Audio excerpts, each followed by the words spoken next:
আমাদের দেশে একটি অন্তর্বর্তীকালীন সরকার এর মাধ্যমে দেশের আইন শৃঙ্খলার পরিস্থিতি স্বাভাবিক দিকে নিয়ে আসার চেষ্টা করা হবে।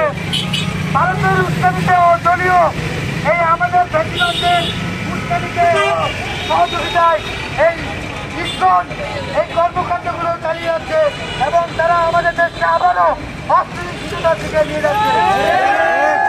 আমরা শুধু ছাত্র জনতা নয়, আমাদের সাধারণ জনগণ সকল দল মত নির্বিশেষে সকলে এই জঙ্গি সংগঠনের বিপক্ষে রুখে দাঁড়াবো ইনশাআল্লাহ।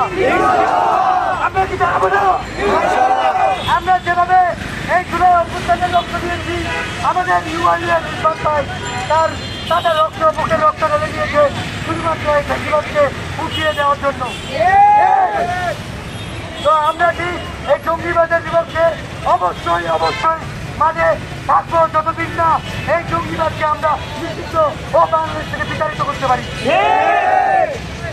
তো আমরা সবাই